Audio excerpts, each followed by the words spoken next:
children, welcome back again to Rini ma'am's class.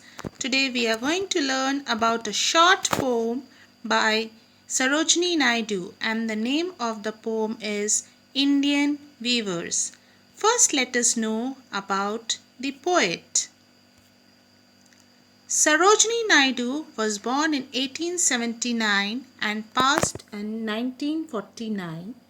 Was born Sarojini Chattopadhyay in Hyderabad. She is also known as the Nightingale of India and was an Indian independence activist and poet. She served as the first governor of the United Provinces of Agra and Oudh from 1947 to 1949.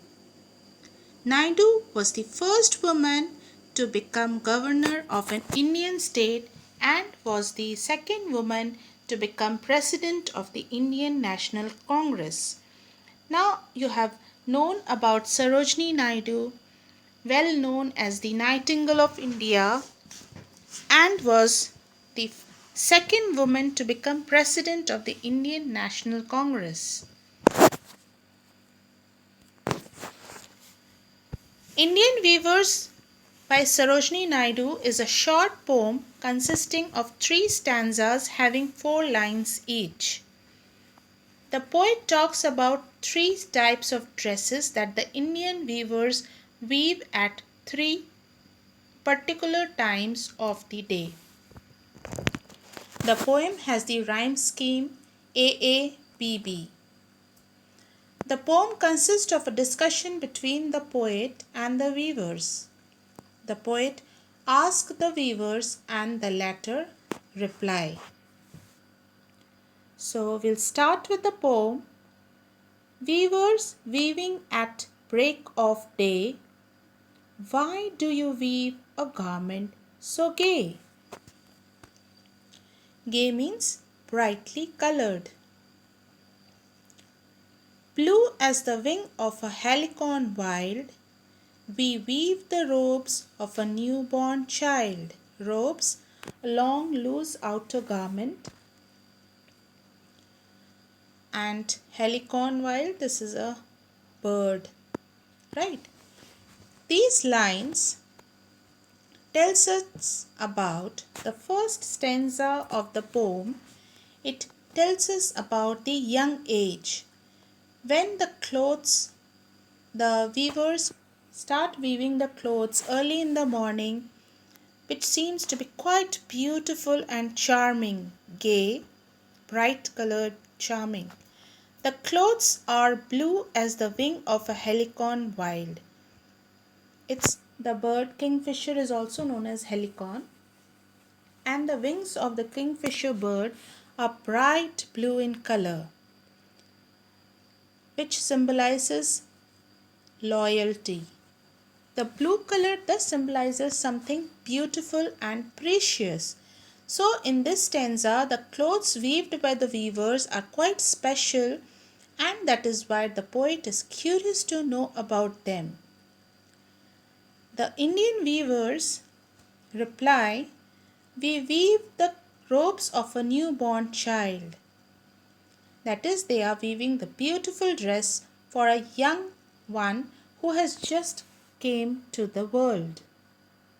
In this stanza, a number of images are used to describe the first stage of human life, like garment so gay, break of day. This stanza or this stage of the human life is full of happiness, freshness, hope, beauty, etc. There is no sorrow in this stage.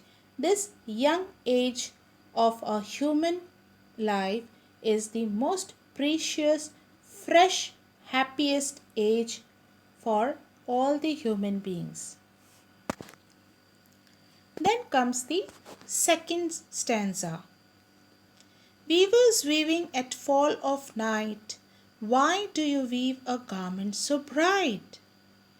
Like the plumes of a peacock, purple and green, we weave the marriage wheels of a queen. Plumes, long, soft feather or arrangement of feathers, and veils, a piece of fine material worn by women to protect or conceal the face. This stanza, the second stanza, deals with adulthood. The poet again meets the Indian weavers, this time during the fall of night. It probably refers to the evening or dusk time when the sun sets and darkness paves the way. Moreover, it is also the time during which most of the Indian marriages takes place. The poet questions the weavers why they weave a garment so bright like the plumes of a peacock, purple and green. I hope you have seen peacock. They are so bright colored, isn't it? The feathers, the plumes, the feathers, they are so brightly colored. The garment at this time is bright and full of colors like feathers of peacock, unlike the one color blue. You have seen during the marriages, you might have seen that all the colors are so bright, isn't it? The weavers replied that they weave the marriage veils of a queen, thus referring to the second, or in other words, adult stage of life. During this stage, humans are quite active. They love each other, get married, and quest for a better and prosperous life. So, second stanzas mostly deals with adulthood. The colors purple and green symbolizes sorrow and happiness or struggle and ease in one's adult stage, and these all colors are ups and downs of life make the adulthood bright. So I hope you have understood the second stanza which deals with adulthood.